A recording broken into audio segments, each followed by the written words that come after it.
Andy Brownrigg, ex-professional footballer turned researcher turned lecturer in sports psychology, okay? So what I'm going to deliver today for you is to just give you a little insight, no problem, a little insight into, I mean, some of you may be aware of it, because some of you may be involved in sport, or have been involved in sport. To just give you an insight about my life, my journey, as an elite sportsman, yeah, okay? Where it took me, and what I'm going to try and do in the first part is apply that to sports psychology, so talk about the psychological effects, yeah, okay? Also, I'm going to talk about the environment. So if people have got ambitions of working within professional sport, I'll talk about the importance of understanding the environment as well that you're going into, okay? So we'll touch upon that. In the second part, I'll give you a break for after the first hour, go get a drink and that, and in the second part, I'm going to talk about my research, which I'm doing every day. My research is looking into the transitional experiences of professional football. Specifically, it's about players leaving the game, professional footballers leaving the game. So it's not so much an emphasis on performance, which some of you may be interested in. It's more an emphasis on aftercare and support. But it also ties into in-career support. Okay? It's not just about helping players afterwards, it's about ensuring that we make sure that players are ready for the transition out. Okay? So we'll talk about that afterwards. So first of all, what I want to talk about, I mean, I'm not applied, I'm not down the road as a sports psychologist, but what I can give you today is, like I say, is I can give you an insight into what it's like to be a professional, what it's like to be an elite sportsman, okay, and link that to psychology. That's the benefits of me being here today, okay? Like I said, there'll be people in here that probably, put your hands up if you've been involved in the professional game or involved in professional sport, okay? There's people in here today that will possibly identify with some of the things that I'm talking about. I mean, obviously it's my own experience, but people will identify. For those that haven't, but like I say, it gives you an insight into it, yeah? Because I guess you've all got aspirations of working within it, or maybe teaching about it, okay? You know, whatever role you're going to play. Okay. So what we're going to talk about, I'm going to introduce myself, I'm going to talk about my early development. I think that's important. If you're wanting to get involved in, you know, practicing as a sports psychologist, then if you're going to take kind of a you know, psychoanalytic kind of perspective, you need to understand where the individuals come from, their early development, okay? All that kind of stuff. So it's not just about understanding the here and now with a sports person, what's happening to them, their performance. It's also important to try and understand what's happened previously. Because there might be something in the past that might be able to you might be able to help them with in the present, okay? Let's talk about what it's like to be a professional footballer, what it's like to live the dream. I guess many lads in here, you know, if I ask the question, you know, growing up, what do you want to be? Professional sportsman, professional footballer, that's, you know, all I thought about. I live the dream, okay? What is it like to be an elite athlete as well? So it's important to understand that, yeah. Also experiencing career transitions. It's not all about what happens within our careers as sports people, yeah, okay? It's about understanding what happens afterwards as well. So maybe, like I said earlier, you know, helping players or helping athletes to be ready for the transition out afterwards, okay? So what we're going to do also is we're going to consider and understand ways in which to support professional athletes, okay? So how do we approach interventions, okay, with regards to sports psychology, applied sports psychology? How do we approach athletes? And we're also going to talk about working as consultants within the boundaries of professional football or elite sport, okay? So, from an early age, I dreamed of being a professional footballer, okay? You know, it was my first love.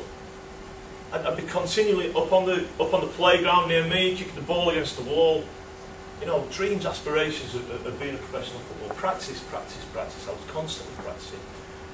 You know, and what I got from that was, I got a lot of kind of recognition from people, okay? People said, oh, he's talented, you know, he's blessed, he's all this, that and the other. Whereas I would argue that it was down to the fact that I practiced. But I got a lot of external recognition. And that kind of, you know, internally was good for me at the time. It was like, oh yeah, it's good. Now going through adolescence, talking about adolescence, going through adolescence, I had a ticket to ride because I was popular with the girls, I was popular with the lads, I was popular with the teachers, because I was a good sportsman. Yeah. So, you know, I bought into this identity from a young age, an identity which kind of like made me feel okay, but it was based upon external recognition, okay? It was something that was important for me to recognise. You know, it was important to keep getting this recognition, okay? But I kept at it, I started to form this identity which was kind of narrow, really focused on professional football and becoming a professional footballer. So I had this massive identity as a footballer. And the other part of my identity, I wasn't working at really. At the age of 11, I signed for my first professional club, Rotherham United. I signed my schoolboy forms, and it reinforced my motivation to continue working towards this. Also, at this period of time, I was getting people who were just like, don't worry about it. Don't worry about it. Focus on your school. You're going to be a footballer. So I was getting all these kind of like significant others, or people that should have really probably been advising me in a better way, telling me, just go down this road. I totally ignored school, completely ignored school. Just focused on football. I ended up getting chucked out of school because all I wanted to do was play football. Okay, so I didn't really get an education because I just totally focused on sport. Yeah, so I felt good and I was treated preferably. But looking back, I wonder whether that was because of who I was. Okay, Andy Brownrigg, good footballer. People like that. Okay, there I am. Knobbly knees, my partner calls me that. Signed my TS for Hereford United in 1993. I went down to Hereford United as a 16-year-old left over. Okay? Reinforced my kind of motivation even more. Yeah? Identity was, this exclusive identity which we'll talk about later. Okay? Worked tirelessly to get to where I wanted to become my sole focus. A bit obsessive, really. And I got a breakthrough at the age of 17, broke into the first team. A lad had got injured, needed his back doing, got a break, was doing really well, broke into the first team, played 8 games. And it just went through the roof. People were talking about me in the media, people at the club were, it's going to be the next big thing. My family were loving it, the attention that I was getting was fantastic. And like I said, this kind of tapped into my focus and my motivation again, towards where I was going. After 8 games, there were clubs looking at me: Liverpool, Sheffield Wednesday, Norwich. The big clubs looking at me. And within the space of a year, I've only just come out of school, and all these things are going on. I've got all these external pressures, okay, that are going on. Boom! All of a sudden, Norwich City come in for me. I've gone from Division 3, the old Division 4, to the Premier League, okay. And I'm like, a dream come true. And it just intensifies this kind of attention, this, expectations, all this kind of stuff that's going on, okay? It's brilliant. I was loving it. I could pinch myself. And I had an ego like this. Within 3 months, I was on the bench at Ibra, playing at Ibra, which is, where Arsenal used to play, okay? For those who don't know. 36,000 people. 4 months previously, I was getting changed in a porter cabin in Solihull. Okay? All of a sudden, I'm at Arsenal with marble floors and heated floors, and I'm like, just totally catapulted. So, everything looked good from the outside in. And if I chuck that out, what do you think? You think everything was great, yeah? What do you think? Who would like to have been there? Who would like to have been in that position? Living the dream. Yeah? From the inside looking out though, things were totally different. What was going off internally? I got all this kind of like, oh yeah, I'm okay, everything's fine, everything's fantastic. And this massive fear of failure. I had it from a young age. I guess that's maybe what drove me on. Interested. A lot of kind of people that are involved with sports people. And a lot of people that I know within football talk about this. I'm not saying it's universal. It's something that kind of maybe is something that drives sports people on, okay? And I was riddled with it. Everybody's looking at you going, oh, I wish I had what he got. No, I'm struggling. Low self-esteem. Massive ego. Massive ego. On the outside, giving it all the big one. Inside, didn't believe in myself at all. Felt inadequate. Totally inadequate. Did from a young age. Felt like I wasn't good enough. All the time. Even when I was there, on that pitch at Highbury, with Ian Wright, Tony Adams, Paul Merson across from me, I'm thinking, I'm not good enough. Okay? interesting because it gives a different perspective on it, guys. That it's easy to look at professional sports people and think that they've got it all together from the outside. Okay, looking at it. Maybe when we apply that to sports psychology and we apply that to working with athletes, we'll talk about it later about not being kind of naive with your interpretation and looking at it and thinking that what you see is what's happening. Okay, we need to understand more about the individual before we can make a kind of decision on intervention. I know, but we've got to share a common ground. It's not just us interpreting. Okay, we've got to come together to understand it. But just taking a naive view of somebody and saying, well, you know, they're in the Premier League, they've got 30 grand a week coming in, and all this, that, and everything must be rosy. But for me, it wasn't.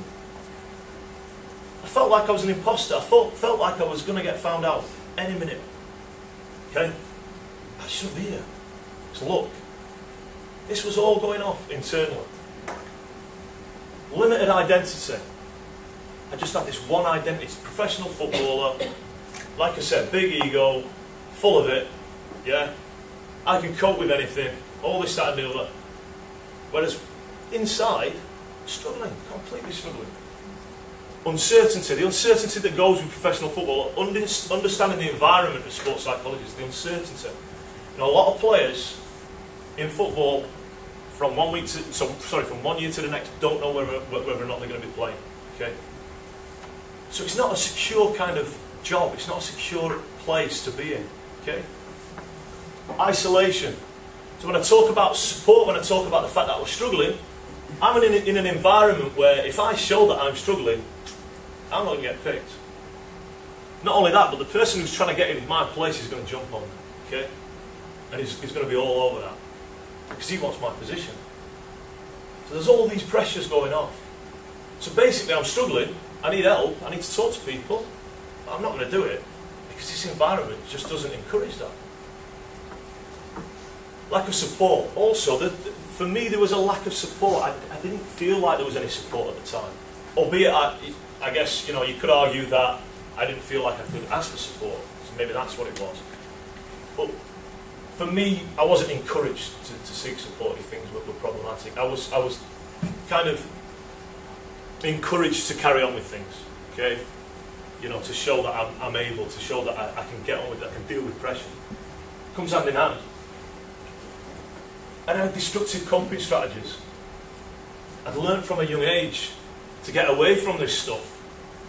For me, was to kind of, from 13, 14, I was drinking on the streets with my mates, taking drugs.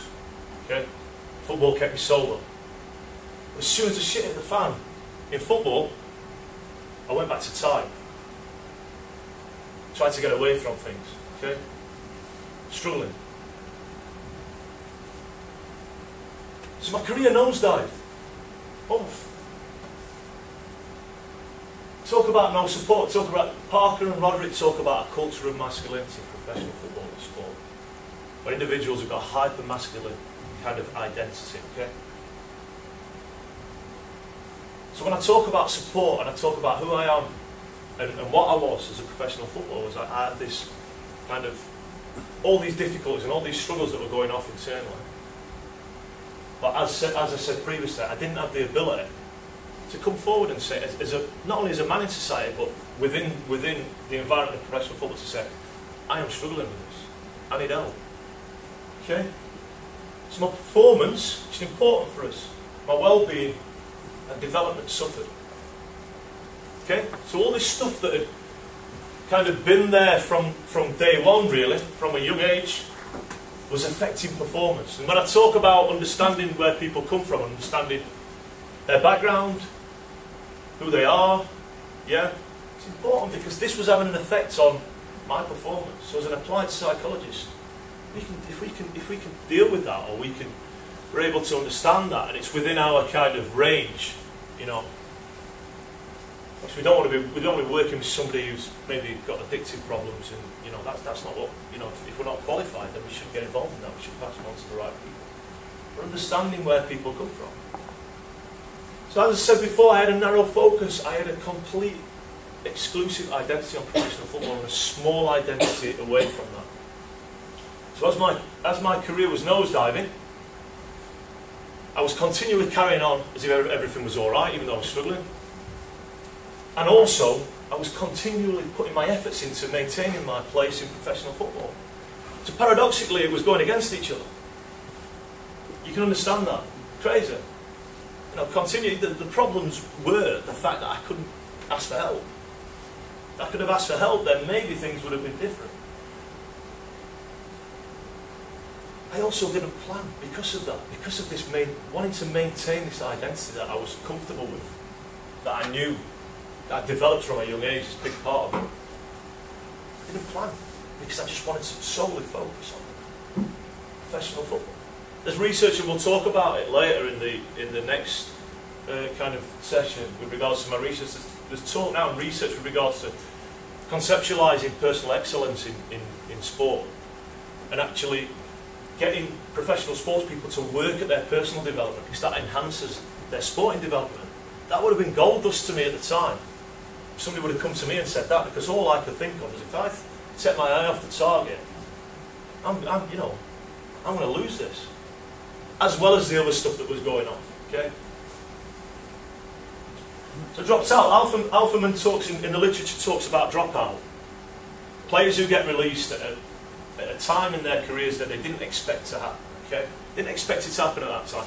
When I started on my journey in professional sport, professional football, I thought, I'm going to make a good living out of it. I'm 35. I'll have had a good career, and I'll have earned enough money, and everything will be fine. And it didn't work out like that.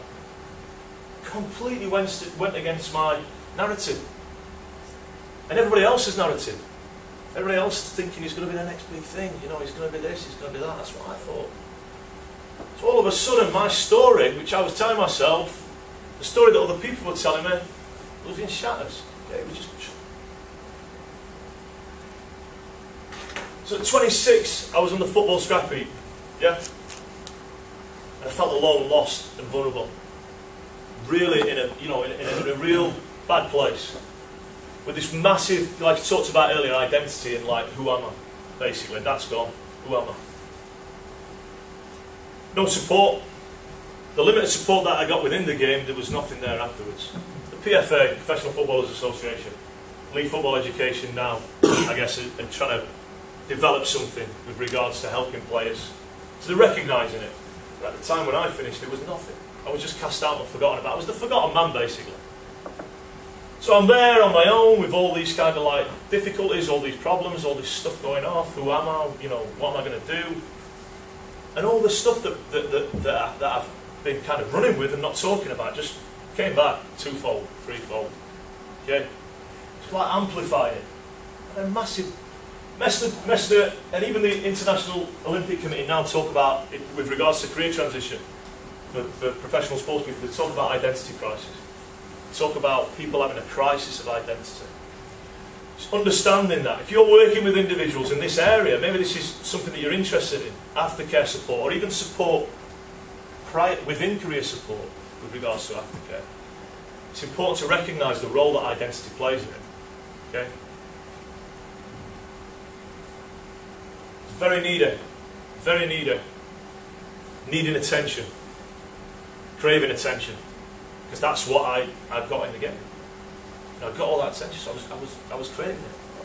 Because my self-worth and my self-esteem was at rock bottom. So I was trying to feed it.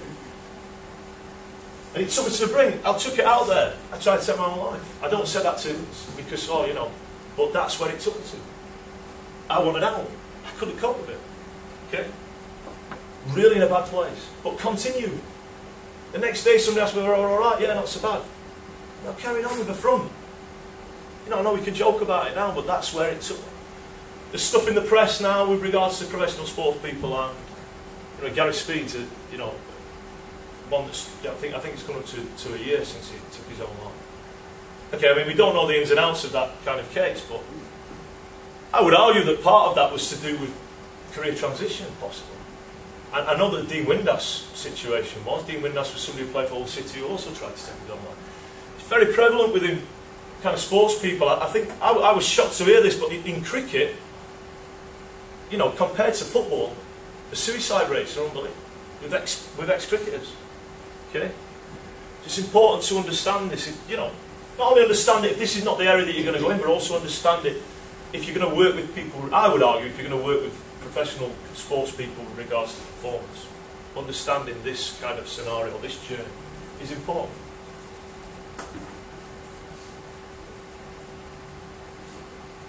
So, supporting athletes. What's going on there? Oh, rehabilitation, yeah. So I asked for help first time. After finished playing, I continued for 6 years. Carrying on, still living off the Andy Brownrigg Premiership footballer identity. Giving it the big one to everybody, but on the inside, absolutely crippled. Okay? And I asked for help. And I went into rehab. Sporting Chance is a clinic. Anybody aware of Sporting Chance? Yeah? Sporting Chance is a clinic. It's a charity. Okay? Charity based, charity funded. That helps sports people deal with addictive related problems or, you know, just related issues, okay? Depression, stuff like that. The difficulties after professional football, within professional football, and in sport in general, are being recognised now. There's a lot of stuff going off in football with regards to body image, depression, and all these kind of things. You wouldn't think could go hand in hand with the life that these guys live. So I recognised my destructive tendencies. I went down there, I recognised my destructive tendencies. I went back on my life. I went back and looked at what had happened, and you know, football and all this, that, and the other. And I reconnected with people. That was the main thing for me because I felt very isolated. But I reconnected in a healthy way. It wasn't about, I mean, at first probably, you know, I needed people, but I was trying to reconnect in a healthy way where it wasn't about, you know, getting recognition or, you know, getting attention off people. Okay? So 4.5 years clean. I've not, you know, not touched a drop for 4.5 years, and my life has changed considerably. Okay? I've redeveloped my identity outside football. So I've worked at that. That's been really, really hard. Because if you can imagine, I came out of football as this hyper-masculine bloke who didn't ask for help, who saw the world in a certain way, and to actually put that aside and to redevelop myself was very hard because I wanted to keep hold of that. And there's still a part of it that goes back into that now. But I recognise the destructive nature of it, and that's the importance for me today. Okay? Transferable skills. When I finished playing, I didn't think I had anything. I didn't think I didn't have anything to offer because of my footballing identity. All I had was kick a ball around, you know, direct traffic on the field, bit of banter in the dressing room, all that kind of stuff. I realised that actually, footballers or sports people have got transferable skills, you know, to get to where I got. At that level of dedication. You could call it obsession, but I'd like to call it dedication. Meeting goals. Yeah? Working part of a team. Yeah? Working independently to get where I got to. Yeah? I was a leader when I was playing football. I was a captain. I was captain of most teams. But you couldn't have imagined that I was the leader 6 years after finishing playing. I was gone. Totally gone. So how could we link that to supporting athletes? Okay? I mean, basic, guys. You all know that. The importance of rapport, building trust, expectations, working relationships is really important from a starting point. Am I really going to open up to somebody who I don't get on with or who doesn't relate to me? Yeah? Okay? It's a really important thing. Understand diversity. Yeah? So when you go into working with athletes, it's not about just performance. There might be aspects of the social life. There might be aspects, you know, we're talking about injuries. Biological effects of that, body image, stuff like that that's coming into it. Okay? So we've got to look at it at a more holistic kind of way, more holistic perspective. You guys probably looked at me then, or maybe if you didn't know my background when I came in and thought, well, you know, I played the game, must have had an alright career, you know, things must have been great. Totally different perspective, you know, probably broke the stigma a little bit with regards to my experiences. Not saying that that's kind of universal. I'd say there's commonalities, certainly from you know, footballers that I talk to and being involved in this area. Eclectic approach, so drawing on different sources, okay? Drawing on different kind of, you know, resources, not just being one-tracked. You know, I guess if you're involved in performance and that's your thing, then it's important to look at the performance literature and stuff like that. But be aware of being, or have the ability to be able to dip into other areas. understanding it from a kind of like, say, a holistic point of view, a biopsychosocial, you know, taking it from that angle, having a broad perspective, opposed to just thinking, well, it's all about performance, and if I sort out performance, then everything's going to be dandy. Well, that wasn't the case for me. I guess maybe things would have been a little bit better, but I would have still had all them issues and all them problems with it. Tailor for the athletes. It's important that we tailor interventions, you know, kind of regimens or whatever role you're taking. Tailor for the athletes. So make it person-centered. Don't go at it from an expert, you know, position of expertise. You know, like I say, it's easy for you to think today, you know, before you came in, that Andy Brownrigg must have had a great time and everything must have been fantastic, and I wish I could have had his life. But really, the reality of it was completely different. Yeah. So I hope that today, in a way, opens your mind to that a little bit. If this is what you're wanting to do and wanting to get involved in, but know your limits. Sorry, Academy there talks about fusing of horizons. Talks about interpretation, coming together and understanding together. Okay. So you're interpreting what they're interpreting, okay? And it's a dialogue. They're interpreting what you're interpreting. So it's a dialogue. You come into an understanding together, as opposed to, I'm an expert and I know how to change you and I know how to make things better for you. So tell you what, if you take that approach in your professional career, you applied kind of situation, then I think the response back in the end that you're going to get back is people are going to back off. So you need to kind of be aware of that kind of, yeah, we've got knowledge and we've got an understanding of it, but we also really need to understand the individual before we can kind of draw upon that and bring it together. Okay? Education as well. If people are involved in education, this is a massive thing for education. Educating people about it. Educating footballers about it. Educating sports people about it is important. I work with Sporting Chance to go around and do seminars with professional clubs with the youngsters, academy lads, just talking there. What's your name, mate? It's Paul, about going to Crew, and we try and educate young players with regards to their lifestyle choices, how they're living their lives. Okay, it's important. It's important, this. But as I said, know your limits. Okay, know your limits, because you don't want to be dealing with. You know, if I came to you and you were dealing with me, say we were having a, you know, I rang you up and I needed help. If I then started bringing up the fact that I'm, you know, in the bookmakers for 5 hours after training, and then I'm in the pub because I've lost all my money. Yeah, and then it comes to it where, you know, I've got a problem with, you know, with drink and addiction and stuff like that.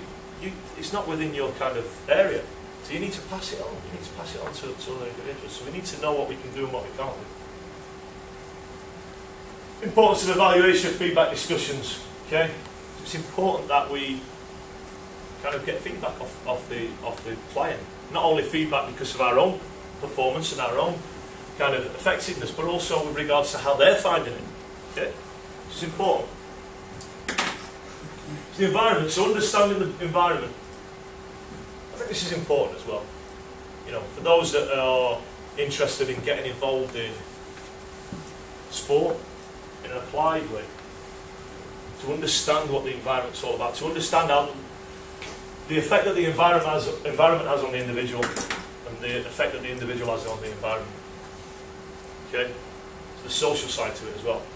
I would argue, massively. I mean, I'm trying to now develop something which works with players within the game to improve individuals in there, and I think that that will have an effect on the culture.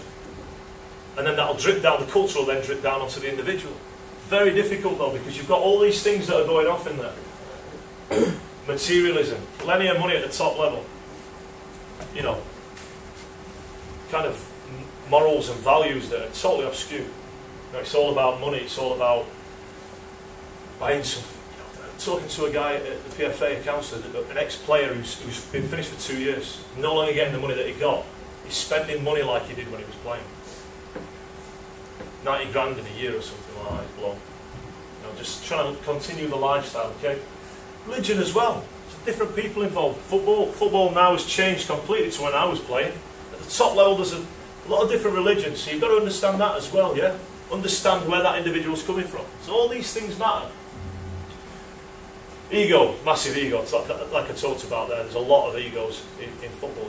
Rightly so. In sport, I guess that comes hand in hand. You know, you have to believe in yourself. If you don't believe in yourself, then you know, you're not going to get to where you get. Sometimes that can trickle over. It does a lot in sport. Okay, so understanding that aspect of it. Masculinity is a big thing in my area. What I'm looking at now, I'm interested in, especially with my own experiences, is understanding why the destructive nature of masculinity. Not trying to dissect it, not trying to change things, but just the destructive nature of it. Why I didn't seek help. Why I didn't feel I was able to seek help. So understanding that allows me to understand not only my experience, but also individuals within the game. If I'm working with individuals who are struggling with stuff, I understand that kind of process, all that kind of influence, then I can help understand the individual. Yeah? Because they're having to work in this environment. I'm alright putting an intervention out or saying, do this, do that, do this.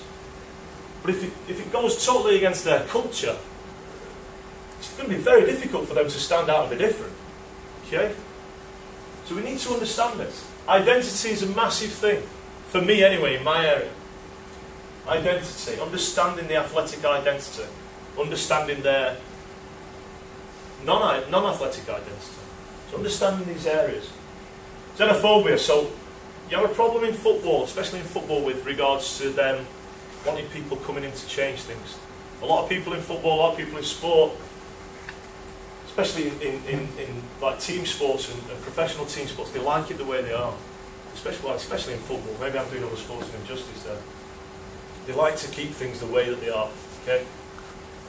So as practitioners or as teachers, if you're thinking about going in that area, very difficult to get in there and to get people to change the way they think. The PFA tried to create to give you an example, the PFA tried to create a 1 day a week where professional clubs allowed people to come in and teach professional footballers, educate them. Professional footballers were like, no, not having it. They were like, you know, why? They're saying because it'll take them away from their development. So PFA went away and they looked at the hours that they were training throughout the week, and they went back to them and they said, look, you've got these hours, and you've got this amount of time to be able to do it. Eventually they said, yeah, all right, we'll agree to it. But they weren't happy about it. Because if you understand, there's a lot of people involved in football who are looking over the shoulders. So the focus is very much on performance, very much on success. Yeah, not really interested in other things. They'd like to pretend that they are, or maybe say, oh yeah, you know, we'll give it a shot. But really, the emphasis is really on performance and success, as I said. So what is it that you're trying to do? Is it performance focus? Or is it focus on well-being? Or is it both? Do they come hand in hand? What do you think? Do they come hand in hand? Do you agree? Should do, but they probably don't. Should do, but they probably don't, yeah. I agree, and a lot of psychologists, like I say, within the game will be being employed because of performance focus. Okay?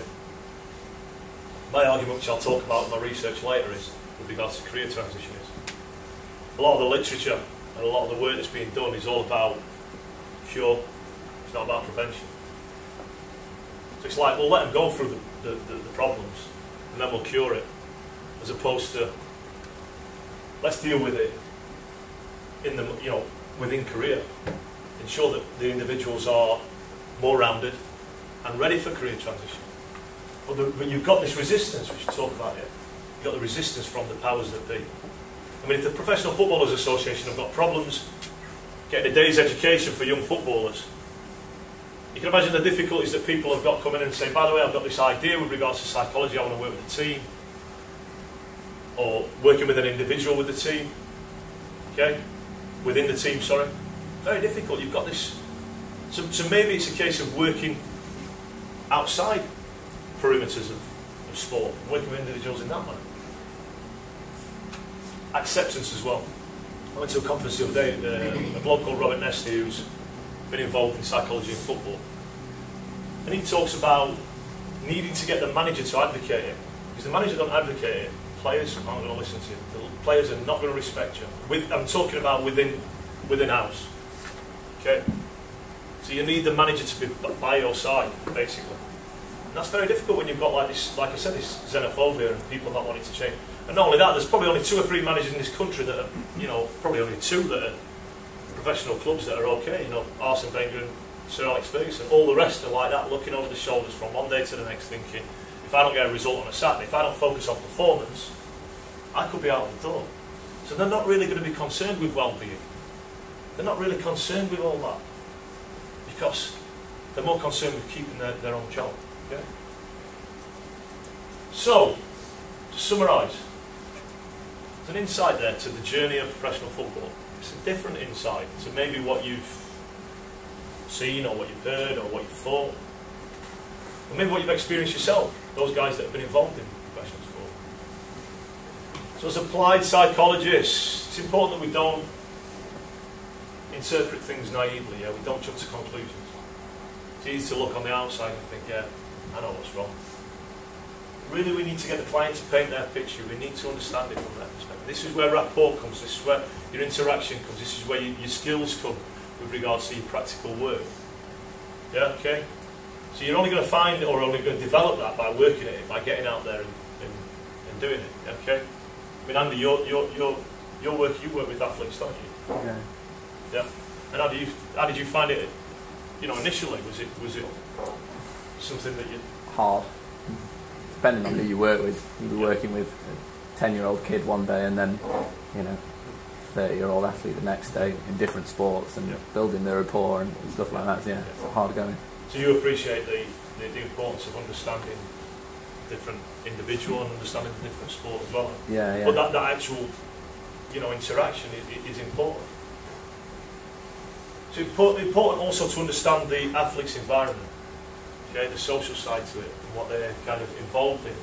When you look at my experiences of professional football, not being able to kind of speak out about my difficulties, I would argue that part of that was to do with the environment, part of that was to do with the social, or that was to do with growing up thinking, blokes don't ask for help, it's not what blokes do. I'll touch upon it later, but the statistics now are, I think it's something like 4 to 1, 4 blokes committed suicide to 1 woman. So that's the destructive, you could argue, the destructive side of masculinity. The fact that men don't reach out for help, okay? And I would argue that was developed through my social kind of environment, and you could argue, it's part of being a bloke, maybe it's an evolutionary thing. And I was around guys that were, I was inspired by these guys because they were not only still one of the lads, which was important to me, but they were also speaking a kind of truth. It was the stuff that I'd thought about and not talked about. The stuff that, if I talked about that, it's a bit, it makes me a bit vulnerable. It shows me, being a bit too emotional. And no, I stay clear of all that stuff. So it's important. It's important to understand the environment, especially, when you look at my position. Building rapport is also important. And approach assessment and intervention from a broad perspective. Okay? So understanding that it's not about, I'm the expert, I know what I'm going to tell you, and I know what's going off here. Yeah? It's understanding it from the individual's point of view, and also drawing upon a broad area, of literature, of understanding. Because it might be that it's to do with the social. It might be that it's to do with the individual, it might be to do with the performance, it might be that it's to do with their childhood. In that respect, you might have to put them onto a counsellor. But it's understanding this. Do you know what I'm saying? Because this all had an effect on my performance. It wasn't just about that I weren't playing well. That was important. There was all this other stuff that was going off as well. So I hope that helps. And after the break, we'll discuss my research and what I'm looking into. Anybody got any questions? Yeah, you've referred to the environment of football, hypermasculinity, ego, materialism, and that sort of contributes to problems that people have. But you wouldn't say that environment exists typically in other sports. Cricket, for example, you wouldn't say that's typically the cricket environment, and yet you also refer to the number of cricketers that have experienced depression and so forth. So is there another factor other than the environment that might be contributing to people's difficulties? Yeah, it's a good point that you make, and that when I was touching upon the ego and the materialism, it wasn't with regards to that that this was a reason why that people struggle afterwards. It was just that for you guys to understand that this is what goes on, to understand the environment that they're in. But I don't know. I mean, who's to know why it happens? But there are certainly similarities in sport, in cricket, in rugby, and you could argue, as you said, that the environment of rugby and the environment of cricket is a different, more of a, you could say, a middle class cricket. If you want to put it into classes, upper class, middle class environment, more of than football. Football's more of a working class. It's the same with rugby. I know I was talking to a guy who's a physio at Sheffield Eagles, and he's also a physio at Notts County. And he was talking about the difference between, if he put a list up to get the players to come and talk to him about health-related issues or any kind of issues, in rugby, he'd get a list as long as his arm with people who come and talk to him. Whereas in football, nobody wants to come forward and talk. And I guess my area is football. And that really, I find that really interesting.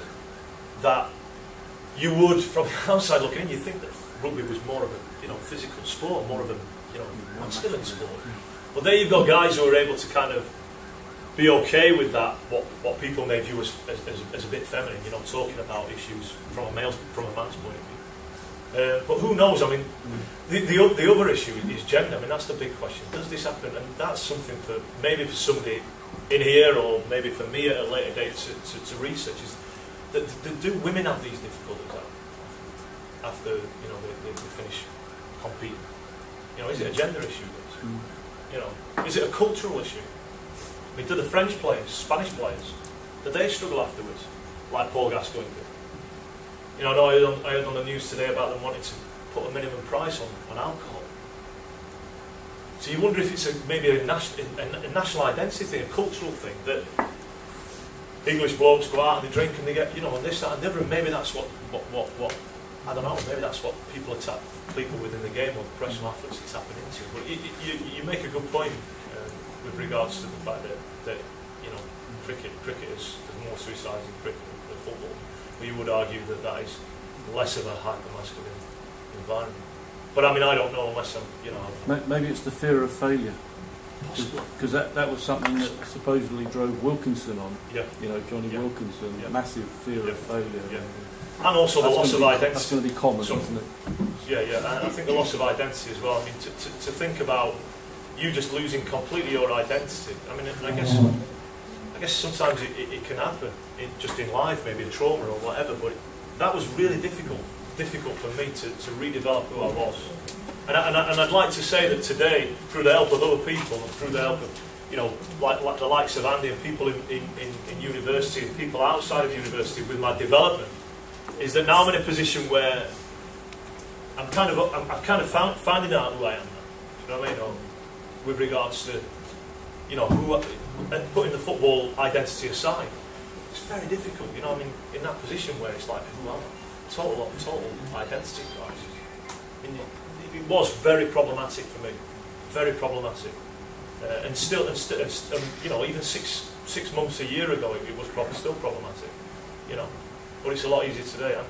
And I'd like to know, who was the best player you ever played against? Best player I played against was Nicholas Anelka. What position did you play? I was a defender. I was a defender, then a midfielder, and then my legs went, and then I became a defender. I got out before they put me on the bench.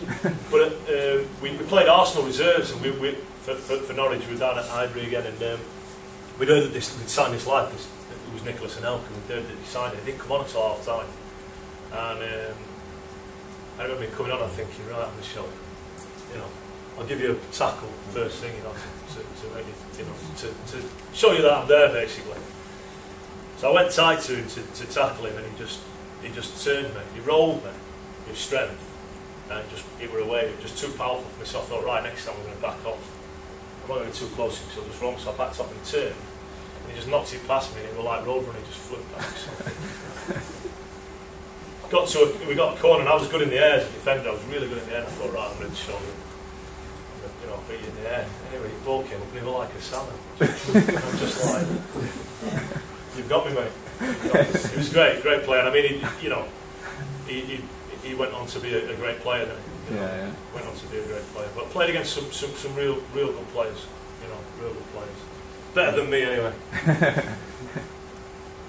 Any other questions, guys?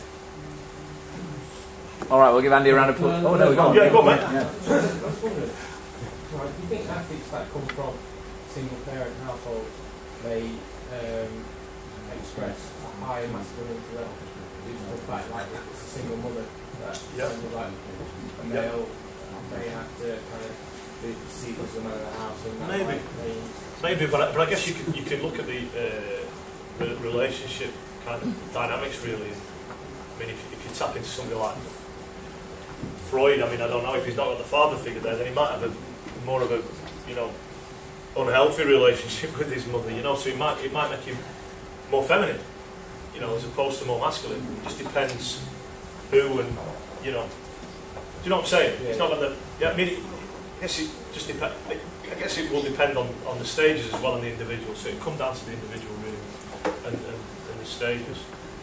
But there is research with regards to working class masculinities, and especially with regards to the exclusive identity and focus. I mean, I was from a working class background, and having the sole focus on sport. There's a lot of research out in America on American football with black, you know, kind of players, working class black players, that they've got to focus solely on this identity because they've got no other options basically. Whereas your middle class and your working class, they argue, have got the opportunities to be able to develop themselves in other areas. So they've got this kind of like broader identity as opposed to this exclusive identity. They may be developing themselves educationally and other aspects. So I think that when you talk there about the working class, there's a lot in the research that talks about that having an influence on players with regards to how they form their identities and how they deal with not only sport but I think afterwards as well. Would you say that psychology is actually working behind closed doors? I know in my experience, you knew that someone was going to see the psychologist and see a weakness in the player, and then they'd think they were weak going in their character sense. So you say, I think it would probably have worked better if in a more procedure and you didn't know who was speaking to. I think it's, I totally agree with you on that, and I think that the best route for me is working independently and working with players outside the boundaries of, you know, outside the environment, really. So because you come in and say, does anyone want to go and see him? Yeah.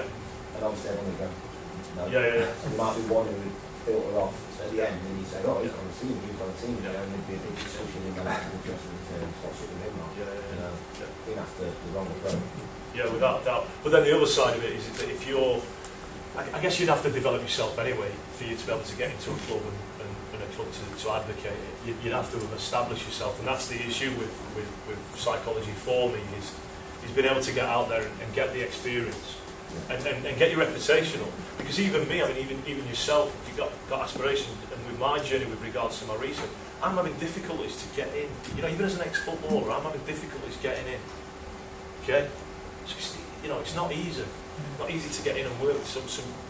I would argue that not only with regards to the dynamics of the environment and not wanting to come forward, but I think also actually establishing yourself and getting yourself in there is very difficult still. I think it'll change. I think it's about press psychology, especially. Maybe that comes down to the national identity as well as like we don't need help, you know, we're British kind of thing. Whereas over in America, you know, America's, you know, like embraces it completely. You know, if it can help us, let's have it. I think that's probably the problem as well, though, because it's so it's almost like taboo, isn't it? Like, you know, and people associate it with psychiatry. But maybe if you make it even more behind closed doors, then it becomes even more of a problem. Yeah, you know what I mean? And potentially, what we need to do is maybe change the cultural view on it rather than push it even more behind closed doors, because it needs to be sold more as, rather than calling it sports psychology, because people associate it with psychiatry and having a problem in your head. Maybe it needs, and it doesn't have to be that at all. Maybe it could be more performance enhancement. You know, let's see how we can make you more effective, better. So I thought that happened through the academies. You do it through the academies, then the culture changes. Yeah. The problem with the professional football clubs, you've still got your old pros who run the dressing room. Yeah. So until they've gone, it's going to be the evolution of the academies coming through. Yeah. It's probably going to take 20 years. Spot on. Yeah. It's not going to happen. Spot on. And this is the, you know, like you said, the problems with regards to the culture and changing the culture is that the people that are influential, the ones that are, you know, the hierarchy, the ones that are at the top, you know, the older pros and whatever, and they're continually, that's all they know. Being like that. You know what I mean? It's not like you say, it's not changing it and saying, we want footballers to sit down and start talking about their feelings and all that, you know, sitting down in a circle and doing, you know, meditation and stuff like that. But, you know, just, I think it's educating. And for me, I think the interesting area of research with regards to personal excellence is this, because I think clubs will buy that. I think if more research can be done into, and these are probably dissertation ideas for you guys, more research done with regards to looking at how personal development improves sporting development or sporting performance. I think all of a sudden there you've got a model that football clubs are born. I mean, if that means that you come in and working with them with regards to this area, means that they improve their performance, then we're having a piece of that. And the footballers will have a piece of it as well. Because you know yourself, if you want it to get on, you know, it's marginal. The differences between the players that you're playing against. So to give yourself that extra competitive edge, now I think that maybe that's a possible route. And you know, the piece of research that's been done on conceptualising it, I think is a great kind of advertisement really for the work that sports psychologists do in improving performance. Well, we've got three of our students working with staff support with the Derby County Girls Centre of Excellence. Right.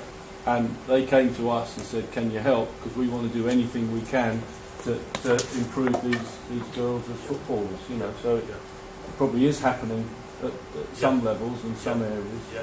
But then you would argue that at that level, there's not so much pressure on performance but development. That's the difference. And that's when we talk there about at the youth level, is that there's more an emphasis on development. Whereas at the top, you've got that if I don't get 3 points on a Saturday, so the pressure's completely different, you know. And that's what you're up against really, is that the people, not only the athletes, but also the individuals that are in charge of the athletes really, or the managers, you know, coaches and stuff like that. They're thinking, well, if I look at that and focus on that, then this might suffer. We're putting all their efforts into this because the results run business, isn't it? The argument for me is that it's a moral issue, and who picks up the pieces? The PFA pick up the pieces, the footballers. PFA pick up the pieces with the likes of us. The football clubs are not held responsible. Now, if that could change, and I don't know, maybe some lawyer or some legal could change that and make it that the football clubs are held responsible for players after their careers, then I think things would change, especially with regards to my area, and ensuring that players are more rounded, you know, and ready, prepared for. I mean, you can never be prepared for a transition, but I think you can be in a better position than the footballers are now. Certainly. Yes, ma'am. There was something in the paper this week about Brendan Rodgers at Liverpool bringing in Steve Peters to work with the Liverpool players. I think he said that they weren't. It wasn't compulsory, but he's going to be there for them to, you know, for Steve Peters to use. Yeah. And that's really good because, like you say, he's advocating that. And if he's going to be there, then that will put pressure on players to be there. That's the issue. And but I mean, how established is Peters? That's the thing, and that's what we need to look at. You know, he's really done well within, you know, the Olympics, working with athletes. So his reputation is, you know. And I mean, that's one of the crux of. I don't want to put a damper on it, but the crux on the education. That's another area. I guess it's what Andy's involved in with his research is improving that professional development and getting psychologists out there in the field to get the practical skills. You know, we don't have that. We have a lot of education, we have a lot of theory, we have a lot of stuff like that. But you know, in the likes of the nursing profession or stuff like that, you've got a placement. It'd be great if you could, you know, have that. I mean, that's maybe an idea for you guys to get involved with somebody, talk to somebody at the club that you can shadow. You can get involved with and say, look, well, I'm not going to be hands-on, but can I shadow you and just learn the skills and maybe get involved? There's a lot of welfare officers now at football clubs, especially at the developmental level of youth teams. So maybe that's something that you can all think about, maybe rugby or whatever sport you're involved in, if it's what you wanted to do practically. Think about how you can develop these skills, these practical skills, these applied skills that go hand in hand with your education, your knowledge, your understanding, because then that'll put you in a better position to be able to say, well, actually, I feel like I can get out there now. I've found my philosophy as a practitioner you know, and my position, and I feel confident I can get out there and work with athletes and make a difference. Okay, because that's the important thing. That's the important thing. Build your reputation, and who knows? I'd like to think that it'll change, mate. With regards to your point, very good point with Brendan Rodgers. I'd like to think that it would filter down, start to filter down, that the top clubs are using it, and that's having an impact on them. Other clubs might see that Liverpool are using a psychologist, so that what we're missing out on. So and it's just fickle performance, isn't it? If Liverpool now go from where they are in the league to, you know, threatening top 4, then everyone will be on it straight away. Peter's CV's it's already good.